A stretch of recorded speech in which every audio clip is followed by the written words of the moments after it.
mugoroba wo kuwa kabiri tariki 24 z'ukwezi kwa mbere umwaka wa 2023 ahagana saa 11:03 z'umugoroba akazuba karimo karenga hejuru y'umujyi wa Rubavu mu burengerazuba bw'u Rwanda humvikanye turika riremereye cyane rijya gusa nk'iry'inkuba ariko ryo riri mu buryo bukanganye cyane.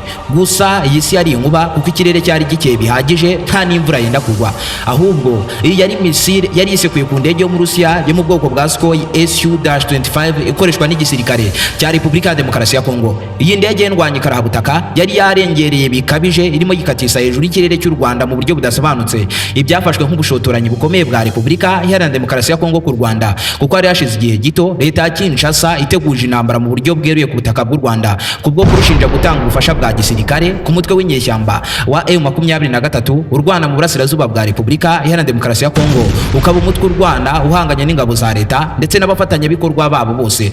Iyi ndege ya Sukhoi Su-25 si ubwa mbere yari yinjiye mu Rwanda muri ubu buryo budasobanutse kuko bwari ubwa gatatu. Ubyumve neza ko hari n'ubwo mu gihe cyari giherutse yinjiye mu kirere cy'u Rwanda inaparika ku butaka bw'iki gihugu ku kabuga gato k'indege ka Rubavu.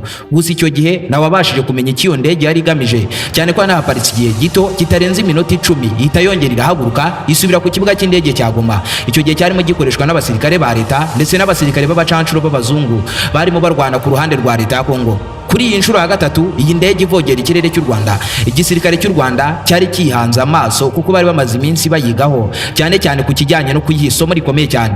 Nibwo rero yinjiraga mu kirere cy'u Rwanda izi ngo ni ibisanzwe nk'uko yari isanzwe bikora, maze igisirikare cy'u Rwanda kigufatira intwaro nziza cyane mu bwoko bwa Manipotable Air Defense System. Nta gutinda mu mayira umusirikare w'u Rwanda ayitunga ikirere ahita kurura imbarutso arasa mu kirere misile y'imijyi zimwe zaremewe guhiga indege n'amadrone y'intambara mu kirere zikabishwanyagurizamo. Nguko ku Rwanda rwashumurije indege y'umukongomani idasanzwe y'urugamba, ikimisile cyo kuyishyira hasi kituritsa mu bice by'ahagana inyuma ahegera imwe muri moteri zayo ihita ifatwa n'inkongi y'umuriro irakiragurumana. Gusa ntiyahita yisenura hasi, pilote wayo abasha kurwana nayo birangira yiparitse ku kibuga cy'indege cya Goma iri kugurumana. Mu mashusho agaragaye muri uwo mugoroba agaragaza kuri icyo kibuga cy'indege cya Goma ubwo indege yari ikihaparika iri kwaka iri kugurumana bari kurwana no kuyizimya. Wibuke iyi yari fighter jet, za ndege kabuhariwe mu kwesura umwanzi ku rugamba zikamucurikiraho ikibuga cy'imirwano mu buryo bwuzuye.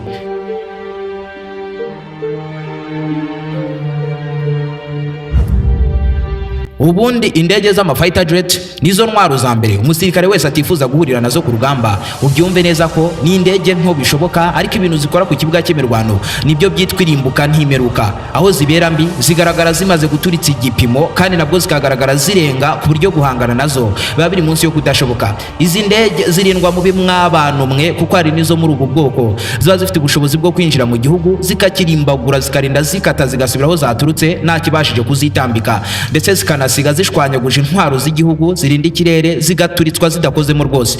Nk'uko byagenze kuwa gatandatu wo ku itariki 28 z'ukwezi kwa kabiri umwaka wa 2023 ubwo Leta z'Ubumwe za Amerika na Israel batangizaga ibitero biremereye cyane ku butaka bwa Iran. Ubundi abazi neza izi ndege bakunze kuzita ngo nabazimu b'urugamba kuko ziraguhondagura nunazibonesha amaso yawe ukabona ahantu hose haturika kubera misile ziba zigwa nk'imvura zigatwika ku mirongo y'imbere y'urugamba. Muri make izi ndege ni icyifuzo cya buri gisirikare cyose kitazifite, zikaba inzozi mbi ku mwanzi kubera ubugome bwazo. Gusa tukiri aha ndagira ngo mwibutse ko mu bubiko bw'intwaro z'igisirikare cy'u Burundi izi ndege nta zirimo mu buryo bwuzuye, nta n'izo bateganya kugira. Ikindi kandi nta n'amakuru ahari agaragaza ko u Rwanda narwo ruzifite. Bivuze ngo yaba Burundi cyangwa u Rwanda nta n'umwe ufite izi ndege z'igitinyiro gipima amatoni y'ubugome ku rugamba. Ariko nanone nubwo ibihugu bibiri bituranye u Rwanda n'u Burundi hagati yabyo bikunze gututumbamo umwuka w'intambara, kandi byose bikaba bidafite intwaro zifatwa nk'abami b'urugamba. Repubulika Iharanira Demokarasi ya Kongo inshuti y'Abarundi yirazifite zaremewe urugamba. Izi ni Sukhoi Su-25, indege abakongomani bitezeho ko yakora akantu mu gihe Burundi na Repubulika ya Demokarasi ya Kongo baba batangije intambara y'ibiturika biremereye cyane ku butaka bw'u Rwanda bashaka kurimbura Kigali. Nk'uko abakuru b'ibi bihugu bakunze kubivuga kenshi imbere y'itangazamakuru ko ngo ikibazo ari igihe gusa, ubundi ngo bagatanga isomo rikomeye cyane ku Rwanda. None iyi ndege imwe rukumbi ya Sukhoi Su-25 yagaragara muri iyi mirwano mu gihe yabibaye ikora ite? Ni ibiki bigira idasanzwe ku rugamba? Niba idasanzwe gute yinjiye mu kirere cy'u Rwanda ikahurira nk'ibyimbwa aboneye ku mugezi? Niba ari ubwa mbere wari wisanze kuri umuyoboro mugari byegeranyo mu Rwanda, icyo usabwa ni ugukanda subscribe ugafungura inzogera kugira ngo ukomeze gutungurwa no gusobanukirwa na byinshi cyane bimeze nk'ibicanganye kuri iyi si nzima dutuye. Ndi Aime Christian. Ikaze. Nukuri biteye isoni n'ikimwaro ku muntu w'umugabo ugera mu gikorwa cy'abakuze ugahirika isegonda rya mbere, irya kabiri ugahita umanika amaboko bigitangira. Alalala, ubu mwaye pe. Ni ikimwaro kijya kungana n'igiterwa no kugira ingano idashimishije y'ubugabo. Ibi bibazo biremereye benshi muri iyi si, ariko icyiza hari ababifitiye ibisubizo birambye. Aha ni muri Vibratus, abahanga bemena amategeko bavurisha imiti yizewe ituruka muri Leta z'Ubumwe za Amerika no mu bihugu by'i Burayi, kandi ikaba imiti igaragaza impinduka ku wayikoresheje wese mu gihe gito gishoboka kiba kibarirwa mu masaha. Aba bifashisha imiti yujuje ubuziranenge nk'iyitwa Fertility Tablet, ikiza burundu kurangiza vuba no gucika intege mu gihe cyo gutera akabariro. Kuri wowe ufite ikibazo kinanga zawe zacitse amazi cyangwa zabaye ibihuhwe, zisubira ku murongo kandi zikagira imbaduko, uwamenye Vibratus atandukana n'ingaruka zose yatewe no kwikinisha, kubura ubushake, abyumva mu migani, agakira burundu indwara nka kanseri ya prostate irangwa no kwishimagura ku bugabo, kumva udusonga dutera ku busabo bw'inanga, kwihagarika amasohoro, guterwa n'uduheri ku bugabo n'ibindi. Ubyumve neza ko muri Vibratus dufasha abadame batagira amavangingo n'ububobere, abazahajwe n'ama-infection ndetse n'abatagira santima.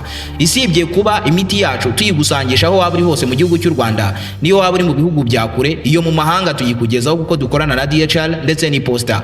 Kemura icyo kibazo cyakuzahaje, uduhamagare cyangwa se utwandikire kuri nimero uri kubona muri screen yawe. Dukorera mu mujyi rwagati wa Kigali mu nyubako ya Mike kuri floor ya mbere mu cyumba gifite nimero 23.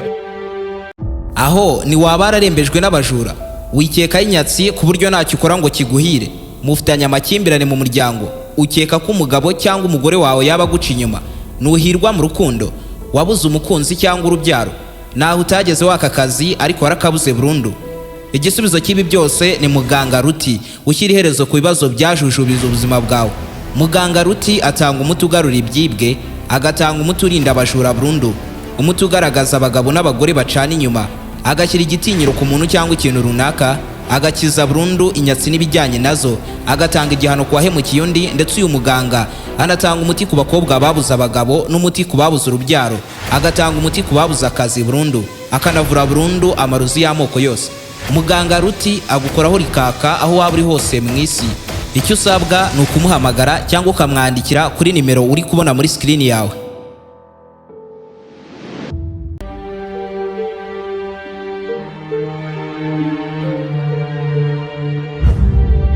Mu myaka yo mu 1950 no mu myaka yo mu 1960, icyo gihe intambara y'ubutita yari irimbanije hagati y'Abasoviet ndetse na Leta z'Ubumwe za Amerika, rugeretse mu gukora intwaro z'intambara z'igitinyiro cyinshi ku mirongo y'imbere y'urugamba.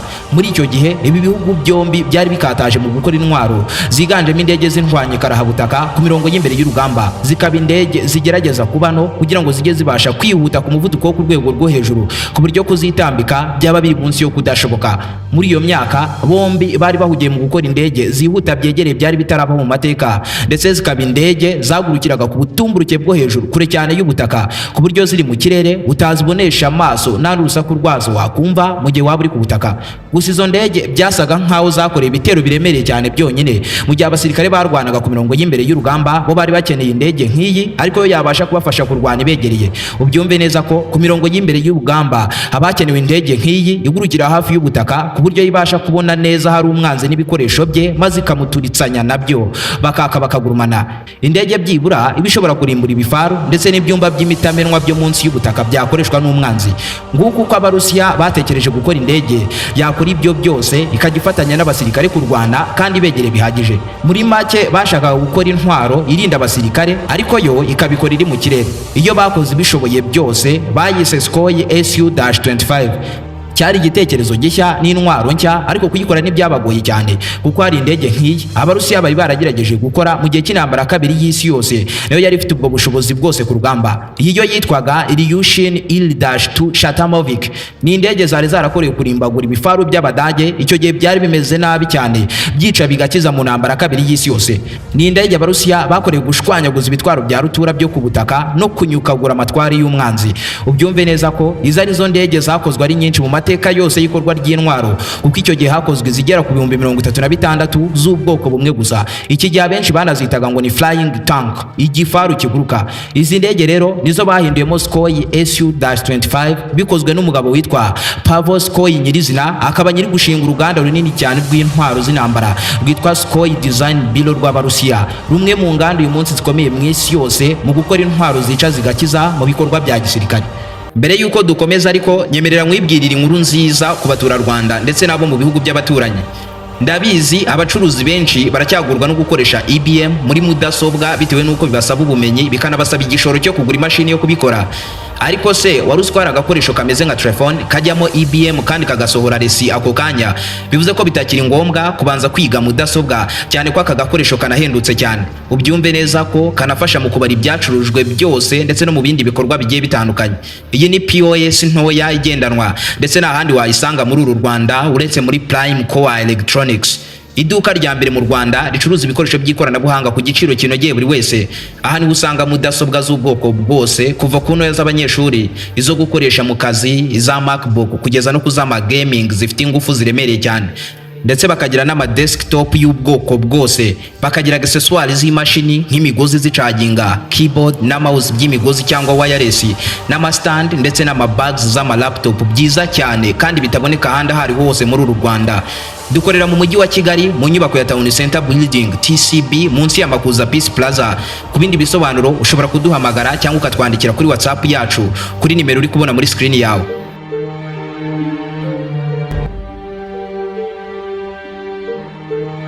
Iki gihe indege Sukhoi Su-25 ikorwa yari ifite ubushobozi bwo kugurukira hafi y'ubutaka kandi ikagerageza kugurukira ku muvuduko muto ushoboka, ishakisha ibipimo by'ahari umwanzi hasi y'ubutaka, igafasha kurwana abasirikare mu buryo bwose bushoboka kandi igakora ibishoboka byose ikarokoka muri iyo mirwano. Iyi ndege ikorwa, Abarusiya bari ku gitutu cy'uko Abanyamerika nabo bari baramaze gukora indege nk'iyi kandi ifite ubwo bushobozi bwose nk'ubwa Sukhoi Su-25.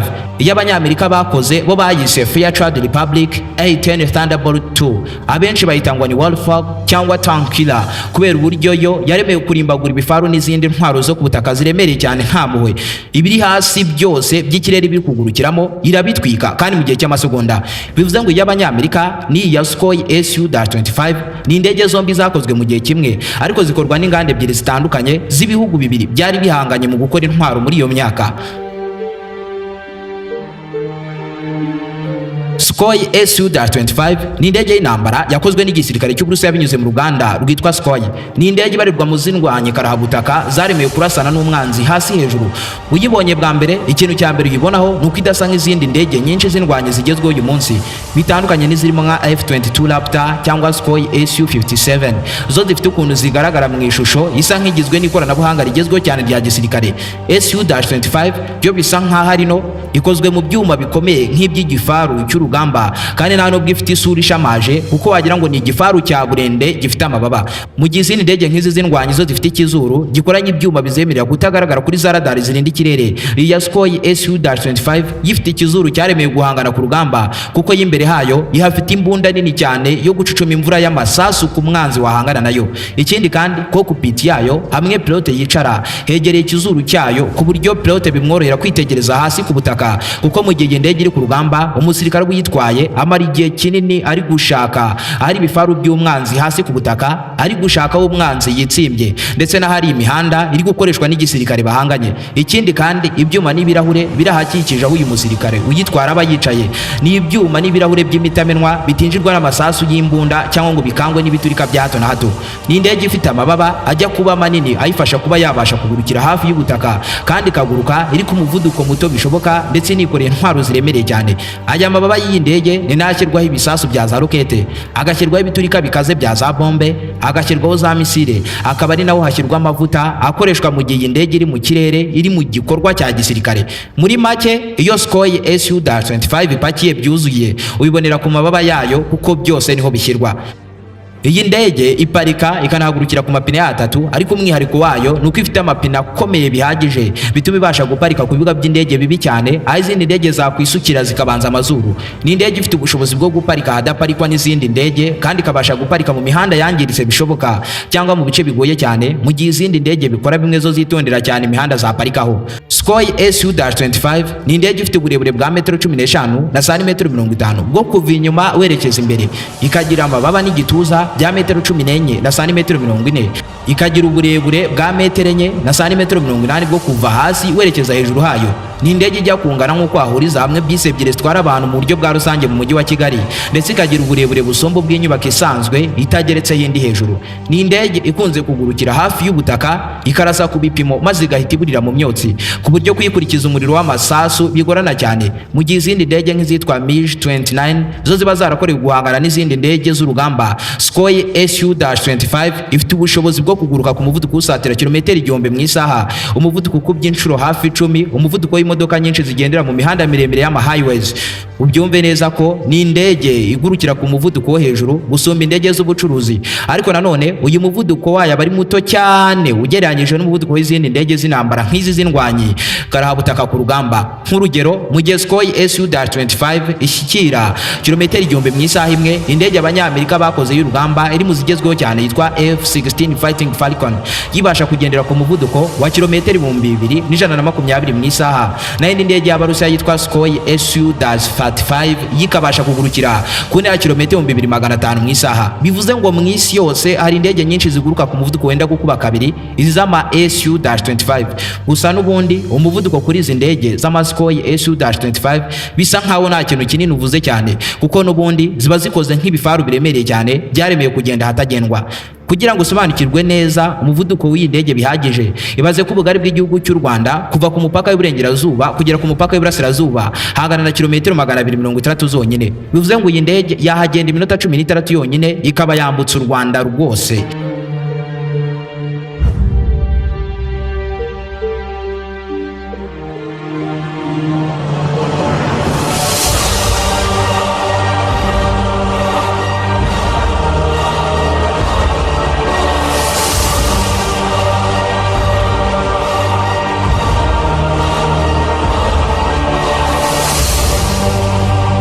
Buriya indege nk'izi z'ama fighter jet ubushobozi bwazo bwose buba bushingiye kuri za moteri zazo ziba zubakanywe nazo. Iyi Sukhoi Su-25 yo yubakanywe moteri ebyiri zo mu bwoko bwa Soyuz Gavrilo R-195 turbojet engines. Ibyo rero biyemerera gukomeza ikaguruka, niyo moteri imwe muri zo yaba yarashwe, kuko abasigaye indi moteri yemerera kuza gukomeza kuguruka by'igihe gihagije ngo ibashe kurokoka. Ari nayo mpamvu mu ntangiriro z'umwaka wa 2023 igisirikare cy'u Rwanda cyarashe kuri iyi ndege, ariko ntiyahita imanuka butosha ku kanya ngo yisenure hasi, iguma mu kirere ndetse ibasha guparika neza ku kibuga cy'indege cya Goma aho yari yaturutse. Bivuze ngo ni indege ibasha kurokoka amasasu y'imbunda nini za machine gun, ikarokoka ibisasu by'intwaro no zaremeye guhanura indege mu kirere, ndetse na za misile zidakanganye cyane. Kimwe mu bituma ibasha kurokoka ibyo byose ku rugamba nuko moteri zayo ibi zifite mu mpande zayo ahagana hejuru mu bice bisa nkaho bigoye cyane kuba hari igiturika cyahasatira gutyo gusa, kuko harinzwe cyane n'ibyuma by'imitamenwa. Moteri imwe y'iyi ndege ibitanga ingufu zingana na kilonewton 44, ingufu zihagije ngo ziterure ku butaka uburemere bwa toni hafi 5. Bivuze ngo ni indege ikoreshwa na moteri ebyiri zombi zitanga ingufu za kilonewton 89 ziyemerera kuva ku butaka ipima toni zirenga 9. Ni moteri ziba ziremereye ku rwego rw'uko iyi ndege Sukhoi Su-25 iri kuva ku butaka irahinda bimwe biremereye cyane, ubutaka bwegereye aho iri guhagurukira bugatigita bihambaye cyane, kandi mu guhaguruka izi moteri ziriyamira cyane mu rusaku rwinshi. Muri make ni moteri zaremeye gukorera mu bice bigoye cyane.